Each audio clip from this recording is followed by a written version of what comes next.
Hi, I'm Chris Chimicles, President of Angeion Group, and welcome to our Leading Litigator series. Our series brings together some of the best and brightest class action practitioners from both the plaintiffs and defense bars, and most importantly, the attorneys that made case law. Enjoy our series.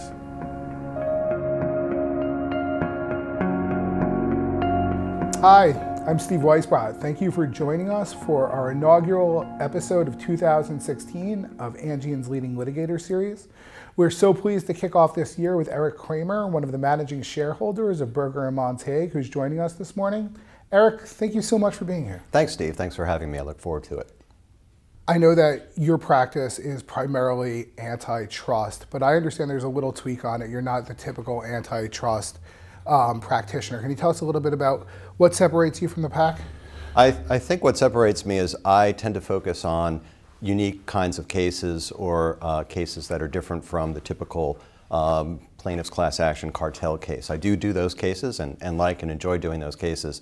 And I think the cartel cases are valuable cases. But I also have done a number of Section 2 cases, monopolization cases in various different industries. And I have kind of made that a focus of my practice. Can you talk a little bit about how the litigation is different in those types of cases tactically, if there is a difference? A couple of things are different about Section 2 cases. Number one, oftentimes the conduct itself that you're challenging the defendant with, the alleged monopolist with, is not necessarily contested. Often defendants will admit that they did this kinds of sales practice or they engaged in this kind of contractual provision. They had this provision in their contract. So it will be admitted, and the question will be what effect that has on the market as a whole, on competitors, and whether that conduct, that contractual provision, or that conduct excludes the competitor and therefore raises prices to purchasers. And that's different from a cartel case where you're alleging price fixing and the defendants all deny that they price fixed in general. Whereas here, you're alleging conduct that they don't necessarily disagree with. They might disagree with it around the contours, but they tend to agree with the conduct, and then the fight is over what effect it had, how widespread it had, did it harm a competitor, and then is it illegal? So am I right in that the monopolization claims, there isn't typically a governmental investigation that you might be following up on, or is that not a difference? Often it's not a governmental investigation that you're following up on. There may be a governmental investigation, but often it is not a governmental investigation. You find out either from a competitor who has been excluded from the market or alleges that this conduct has not allowed it to compete fairly, or you find out from a client who calls you or calls a referring counsel and says, this conduct is causing us to overpay, and this company is allegedly monopolizing a market. And so you find out from various different ways, often not from the government. One of the areas of class action law that you're largely seen as an expert in is in discussing and adding to the doctrinal writings concerning class certification and how that's changed throughout the years. In fact, a number of your pieces have been cited in incredibly important decisions. I was wondering if you could talk a little bit about that and tell us a little bit about where class cert stands today and how we got there, especially within the antitrust bar. Yeah, so in particular in antitrust, there's been a lot of changes in the way class actions are adjudicated and litigated. And that change has happened incrementally over time. I think the first main change came with the hydrogen peroxide decision in the Third Circuit in 2008. And with that decision came a lot more scrutiny of the antitrust theory of how the class members are impacted and how they're damaged. And courts have said, whereas prior to that, most of the cases and most of the law said that as long as the plaintiffs had some kind of plausible, colorable methodology for proving their case on a class-wide basis, that would be enough to get past the procedural hurdle of proving impact and damages on a class-wide basis or showing that you're capable of doing that at trial. And so it was far less onerous and rigorous at the time. After hydrogen peroxide and then some of the recent Supreme Court opinions, Comcast and Walmart, for example, there is a lot more scrutiny of the expert's methodology. and a lot more rigorous analysis of whether that methodology can actually do what the expert or the plaintiff says it can do in terms of its ability to prove impact and damages reliably on a class-wide basis. So then, from an economic standpoint, am I right in assuming it's gotten a lot more expensive at the front end to litigate a case because you have to prove so much more at the class cert stage?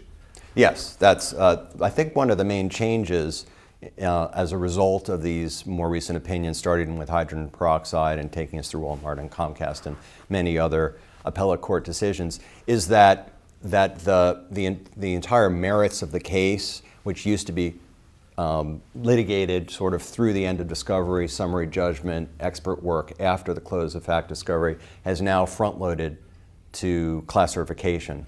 But now, because so much depends on class certification, and because class certification has gotten intertwined with the merits in many ways, though not completely, there still is a distinction between class and merits, and the Supreme Court was clear about that in the Angeion decision. But what has happened now is that the class certification process itself has pushed towards the end of discovery, so that in many of my cases now, one of the main effects we're seeing is that the class decision comes after the close of discovery, or class process, the briefing, the experts, and sometimes runs together with the merits experts. Because of that phenomenon on consumer cases, a lot of the consumer attorneys that I deal with tell me that it's a lot harder to have a settlement because of the amount of money and the amount of time and the amount of lodestar that has gone into the class certification kind of stage. But in a lot of the consumer cases, the damages are not nearly as significant as they might be in a typical antitrust case that you settle. So is that same analysis true in the antitrust world, or it just shifts along the continuum? I think, well, number one, you're not, as a class lawyer, you're looking out for what the best interests of the class are at all times, regardless of what lodestar you have. So you're always going to think about what is, at whatever point in the case you're in, what is an offer that you've received, is that good for the class? Is that the best interest of the class, putting aside your attorney's fees? But I think what has happened is that the settlement discussions often do get pushed later because you're waiting. Often class certification is important in terms of settlement, right? If your case is going to be certified or not certified is an important question. Sure. And if you're pushing that until later in the case, you may also be pushing back the prospect of settlement until later in the case. So it does make the case more expensive and often makes the case takes more time to litigate. Has the changing standards in class certification played any role in determining what cases you're willing to take or you think are good cases to take, or it just a sheep in different clothing? I think I have always, I think a good class lawyer in antitrust is always going to look at class as whether a case can be litigated and adjudicated and then certified on a class-wide basis. And I always looked at that before I decided to take a case. But I think there's an extra import on that. When you get a case, are there theories that you can find that you can litigate on a class-wide basis? Because if you can't, then you may be litigating for 2 or 3 years only to have a case that you can't resolve. So that is an important question. Okay, so I'm going to ask you to kind of take off your antitrust hat for a minute and put on your managing shareholder hat and ask you to sort of address how you see these class certification issues affecting firm-wide practice, and if there's been any changes in the other, what I'll call verticals that Berger Montague handles because of the change in class cert standards, or any of the other, if you want to address it, kind of recent Supreme Court class action jurisprudence that we've seen over the last 2, 3, 4 years. So I think one of the things that's happened is that cases take longer to litigate, especially in the antitrust, and they're more expensive to litigate.